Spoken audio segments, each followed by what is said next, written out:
जहां पर पड़ाव डाला जाता है वो उसे पड़ौली कहता है कि नहीं? तो हमने यहाँ पड़ाव डाल दिया यार। और बगल में क्या है? चल गली गुणवाना के, चल गली गुणवाना के, पड़ौली में आके पड़ाव डाल है कि नहीं? तो निश्चित तौर पर हम यहाँ पर पड़ौली के धनधरा पर दादा मरकाम जी ने यहाँ आपको शिक्षित किया है। और निश्चित तौर पर इस धरती से पुनः आज यहाँ पर बैठा हूँ तो जो हमारे कानूनी सलाहकार, राष्ट्रीय कानूनी सलाहकार, सुप्रीम कोर्ट के जाने माने विधिवेत्ता एडवोकेट माननीय महमूद राजा जी, वो हमारे लीगल एडवाइजर भी हैं, कानूनी सलाहकार है और पार्टी के सलाहकार भी हैं। वो हमारे जब हम हाई कोर्ट में जनहित का याचिका डालेंगे आदिवासी योजना के बारे में, हमारे हिस्से का जो पैसा आया है, सरकार ने जो हमारे हिस्से का पैसा लाया है उसका हिसाब मांगने के लिए हम लोग हाई कोर्ट में जनहित याचिका लगाएंगे। उस दिन महमूद राजा जी बिलासपुर पहुंचेंगे और हम सब लोग उस दिन करीब 10,000 के ऊपर की भीड़ में उनका स्वागत करेंगे, क्योंकि वो हमारे लिए लड़ने आ रहे हैं, हमारे हक का पैसा के लिए पूछने आ रहे हैं। उनको हम फीस नहीं दे रहे हैं, लाखों रुपए उनकी फीस होती है, परंतु उन्होंने कहा कि मैं आदिवासी समाज के साथ हूँ, सरकार ने जो पैसा आपके लिए लाया है हमें तो मालूम नहीं था, परंतु उन्होंने देखा कि आदिवासी समाज अपने हक के लिए, अपने अधिकार की लड़ाई लड़ने के लिए गुणवाना गणतंत्र पार्टी वहां पर काम कर रही है। हमें बुलाकर उन्होंने कहा कि मैं आपके साथ हूं, आपके हक, आपके हिस्से के पैसा आज जो सरकार खा रही है उससे मैं पाई का हिसाब लूंगा। यदि मैं जिस दिन में बढ़ गया कोर्ट में, सरकार भी उससे घबराती है, केंद्र की सरकार भी घबराती है उससे, तो प्रदेश की सरकार की क्या होगा? निश्चित तौर पर साथियों, महमूद राजा जी से पड़ौली के जहां सरपंच जी के घर पे बैठे बैठे आज ही बात हो रही थी और उन्होंने कहा है कि मैं कल सुबह डायरी देख करके बताऊंगा कि मुझे बिलासपुर कब पहुंचना है। तो हम लोग उनके स्वागत के लिए बहुत बड़ी रैली करेंगे और हाई कोर्ट बिलासपुर में जनहित याचिका लगाएंगे। तो आपके बीच में भी संदेश यहाँ पर हम भेजेंगे, आप सभी को बिलासपुर की धरती पर उनके स्वागत के लिए और सरकार को घेरने के लिए, सरकार से हिसाब मांगने के लिए आप सबको पहुंचना होगा। पहुंचेंगे ना? पहुंचेंगे कि नहीं पहुंचेंगे? निश्चित तौर पर साथियों, यदि हमने सरकार से हिसाब लिया, यदि हमारे हिस्से में, यदि आजादी के बाद से जो सरकारें रही, आजादी के बाद से बारी बारी से इस देश पर शासन करने वाले लोगों से हिसाब मांगे, यदि हिसाब देते हैं तो प्रत्येक आदिवासी घरों में करोड़ों रुपया होती, प्रत्येक आदिवासियों के घर में करोड़ रुपया होती। आखिर वो पैसा गया तो गया कहां, किसके हिस्से में गया? और ये आदिवासी योजना भारत के संविधान अनुच्छेद 275 के अंतर्गत कभी लैप्स नहीं होता। यहाँ की सरकारें कहती है कि आदिवासी योजना का पैसा आया था, लैप्स हो गया। झूठ बोलते हैं लोग। संविधान में व्यवस्था है कि कभी लैप्स नहीं होता, जबकि उसका ब्याज बनता है और ब्याज बढ़ते रहता है। साथियों, इस देश के मूल निवासियों के साथ ऐसी छलावा, इस देश के जो अन्नदाता है उनके साथ ऐसा छलावा, यहाँ की जो शासक लोग हैं, हमको लगता है कि हमने सत्ता की चाबी गलत हाथों में सौंप दी है। दूध की रखवाली बिल्ली को सौंप दिया तो बिल्ली तो दूध पी जाएगी, है कि नहीं? तो हमको आने वाले 2023 में इस प्रतापपुर विधानसभा से गुणवाना गणतंत्र पार्टी के विधायक बनाना है। इसके लिए आप लोग कमर कस लीजिए। दादा मरकाम जी ने जो त्याग तपस्या किया है दादा मरकाम जी ने आपको दीक्षित प्रशिक्षित किया है, उनसे प्रेरणा लेकर के उनके विचारों को आत्मसात करके गांव-गांव जाकर के आप चाहे जन्म संस्कार में पहुंचे या विवाह संस्कार में पहुंचे या फिर दाऊ भाई लोग इस लोग से इस दुनिया से विदा कर लिए उस कार्यक्रम में भी पहुंचते हैं जिसे हम मृत्यु संस्कार कहते हैं, वहां पर भी गुणवाना आंदोलन की बात करिए। ये गुणवाना आंदोलन से ही हमारा भविष्य सुधर सकता है, आने वाले बच्चों का भविष्य को आकार दे सकते हैं।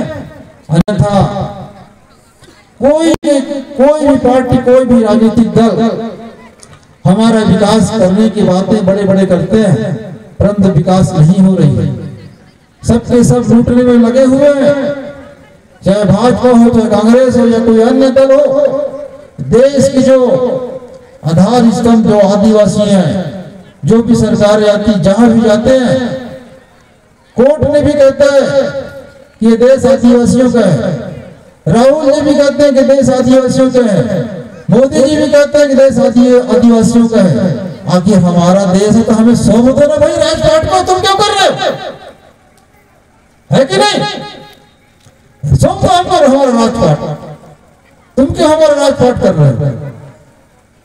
साथियों, ये देश लोकतंत्र में तब्दील हो चुकी है। पहले राजतंत्र था, राजा के घर से राजा पैदा होता था, रानी की पेट से। साथियों, अब राजा बनाने का काम है आपके हाथों पे। जिस दिन आप गोंडवाना गणतंत्र पार्टी की आरी छाप में बटन दबाएंगे, भारी से भारी बहुमत, दादा मरकाम जी कहते थे रिश्ते से रिश्ते मिलाते चलो, गोंडवाना की सरकार बनाते चलो, गोंडवाना की सरकार बनाते चलो। जिस दिन आप आरी छाप के बटन पर मुहर लगाएंगे, जिस दिन आपका बेटा गोंडवाना गणतंत्र पार्टी के गोंडवाना दादा मरकाम के विचारों से ओत-प्रोत होकर के विधानसभा में पहुंचेगा, उस दिन आपकी हक की बात करेगा। आपकी जो आज यहाँ पर समस्या बहुत है, समस्याएं चारों तरफ है। अभी अभी यहाँ बलरामपुर जिले पर और जसपुर जिले पर एक लेख प्रकाशित हुआ। उस लेख पर है कोई यहाँ जो जसपुर झारखंड और इधर अगल बगल यूपी वाले जो सामान्य वर्ग के लोग हैं, इस छत्तीसगढ़ में बलरामपुर और जसपुर जिले में आकर के यहाँ की बहन बेटियों को अपने घर में रख करके उनके नाम पर आदिवासियों की संपत्ति खरीद रहे हैं और सरपंच भी वही लोग बन रहे हैं।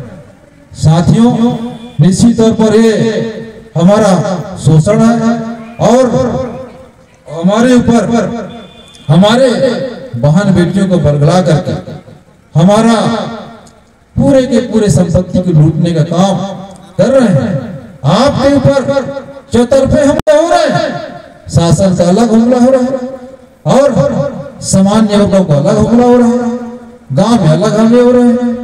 निश्चित तौर पर साथियों, हम सबको एकजुट होकर के एक संगठन बना करके आने वाले जो 2023 में गोंडवाना का विधायक बनाना है और हम लोग पूरे छत्तीसगढ़ पूरे देश में दौरा कर रहे हैं। यदि आप लोगों ने प्रतापपुर से विधायक बनाया, यदि आप लोगों ने इस प्रतापपुर से विधायक बनाया और हम लोग पूरे छत्तीसगढ़ दौरा करके यहाँ करीब करीब 15 से 20 विधायक बनाने का लक्ष्य रखा है। पूरे गोंडवाना गणतंत्र पार्टी की टीम जिस दिन गोंडवाना गणतंत्र पार्टी के 15 से 20 विधायक जीत के आएंगे, हमारे बगैर किसी की सरकार नहीं हो बनेगी। अर्थात इस प्रदेश की चाबी हमारे हाथों पे होगी और जिस दिन आपका बेटा मुख्यमंत्री बनेगा, आपके हक अधिकार जो आज तक के पेशा एक्ट बना है, वनाधिकार अधिनियम बने हैं एवं जो संवैधानिक अधिकार है, जो धरातल पर कभी उतरी नहीं है, कागजों पर बनाई गई है, धरातल पर कभी लाई नहीं गई है। जिस दिन गोंडवाना गणतंत्र पार्टी की सरकार बनेगी, पहला कदम आपके हक अधिकार को लागू करवाने के लिए गोंडवाना गणतंत्र पार्टी वचन देती है आप, हम लोग वादा नहीं करते। गुणवाना वचन है हमारा। साथियों, आपके बीच में आज पूरी रात आपको जगाने के लिए हमारे भानु रंगीला जी और उनकी पत्नी भानु रंगीली जी यहाँ पर आ चुके हैं और गीत के माध्यम से, संगीत के माध्यम से और भाव के माध्यम से आपको गुणवाना आंदोलन को बताने का काम करेंगे। आज देश पर दादा मरकाम के आने के बाद धर्म संस्कृति के काम पंडित पुजारी और देवकार, भाषा, संस्कृति, तमाम क्षेत्रों पर आपके बीच में आकर के आपको जगाने का, आपके हक अधिकार को बताने का काम कर रहे हैं। साथियों, दादा मरकाम के आने के बाद बहुत फर्क पड़ा। हम लोग जाग गए, हमको मंच मिल गया, नहीं तो भाजपा कांग्रेस वाले हमको कहीं पूछते नहीं थे। आज देश की जो आधार स्तंभ, पूरे देश की निगाहें गुणवाना आंदोलन पर टिकी हुई है, क्योंकि गुणवाना आंदोलन देश के 14 राज्यों में फैल चुका है और हर तरफ पीला पीला दिख रहा है। हमारे पीली क्रांति के आंदोलन से भाजपा और कांग्रेस के लोग घबरा करके भाजपाई भी और कांग्रेसी भी पीले रंग से पकड़ना शुरू कर दिए हैं। वो लोग भी जैसे वो जय बड़े बोलना शुरू कर दिए हैं। साथियों, दादा मरकाम जी का पावर है, दादा मरकाम जी का कोई आंदोलन की ताकत है। निश्चित तौर पर साथियों, ये गुणवाना आंदोलन दिन दुनी रात चौगुनी आपकी मेहनत से दादा मरकाम जी के साथ आप कदम से कदम मिलाकर चले हैं, उनके विचारों को आत्मसात किया है। इसलिए आज गुणवाना आंदोलन दिन दुनी रात चौगुनी इस धरती पर आगे बढ़ रही है। आने वाले समय में हम तो कहेंगे और ज्यादा समय ना लीजिए आप, क्योंकि ये जो समय है बहुत ही महत्वपूर्ण है कि आज हमारे बीच में दादा मरकाम जी पेन रूप हो गए हैं और उनके हमारे बीच में नहीं रहने से निश्चित रूप से पेन रूप में है, हमारे बीच में ही है, परंतु शारीरिक रूप से हमारे बीच में नहीं है। शारीरिक रूप से हमारे बीच में नहीं है और हमारा पहला जो चुनाव 2023 में होने वाले हैं, हमको पेन रूप से उनको बुलाना है और उनसे निवेदन करना है, उनसे विनय करना है कि हे दादा मरकाम, ये गुणवाना आंदोलन को आप जन जन तक फैलाइए। हम में कोई ताकत नहीं है, हम में कोई शक्ति नहीं है। जैसे जिस तरीके से आपने जो मेहनत किया, हम वैसे मेहनत नहीं कर सकते, पर यदि आप आगे आगे चल रहे हैं तो हम आपके पीछे पीछे चलने के तैयार हैं। और गुणवाना का जो संदेश आपने जन जन तक पहुंचाया है, उस संदेश को हम भी जन जन तक पहुंचाने का काम करेंगे। ये जो आंदोलन है, इस देश का प्रमुख आंदोलन हो चुका है और इस देश की निगाहें आप सब पर टिकी हुई है। दुनिया देख रही है कि आदिवासी आंदोलन इतना मजबूत कैसे है कि आदिवासियों को तोड़ने के लिए लगातार हमारे आंदोलन को हाईजैक करने का प्रयास कर रहे हैं, उसके बाद भी तोड़ नहीं पा रहे हैं, क्योंकि हमारे साथ हमारे बड़ादेव शक्ति है और हमारे बीच में बड़ादेव शक्ति दादा मरकाम जी है। इसलिए साथियों, किसी की बस की बात नहीं कि हमको तोड़ दे। हाँ, जरूर थोड़ी बहुत क्षति हो जाती है, आंधियां चलती है तो कुछ डाली टूट जाती है कि नहीं, परंतु गुणवाना आंदोलन कभी खत्म नहीं होने वाला, क्योंकि दादा मरकाम जी का आशीर्वाद है, पेपर शक्ति का आशीर्वाद है। बस आप लोग जाग जाइए और मुट्ठा बांध लीजिए। दादा मरकाम जी ने कहा है, बांधो रे सुम्मत की बाना, तभी आई राज गुणवाना। बांधो रे सुम्मत की बाना, तभी आई राज गुणवाना। मुट्ठा ला बांध लो, पगड़ी ला बांध लो, निकलो तो कुंदरा ले। पूरा तो मुझे याद नहीं है, किसी को याद है? बहुत बार सुने होंगे आप। बुलाओ लगा भाषण कहा देखो, बुला लो भाई। है कि नहीं? आप मन के बीच में जरूर आई, आप मन का पूरा रात गुदगुदाई हंसाई, आप मन के मनोरंजन करे, आप मन शिक्षा दीक्षा सब दे।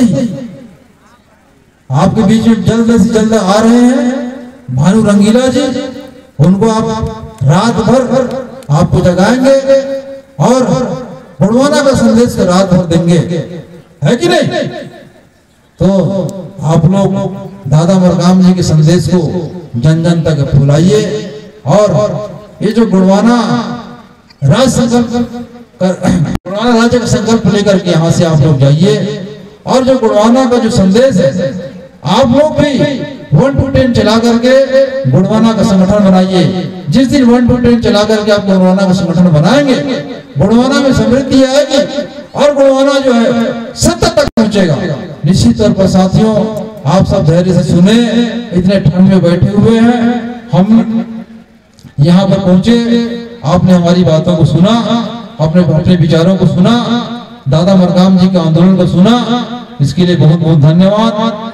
एक बार आप सभी के चरणों को सेवा जोहार करते हुए, प्रकृति शक्ति को सेवा जोहार करते हुए, दादा मरकाम जी को सेवा जोहार करते हुए मैं अपनी वाणी को यही विराम देता हूँ। जय सेवा, जय फड़ापेन, राज करे गुणवाना, राज करे गुणवाना।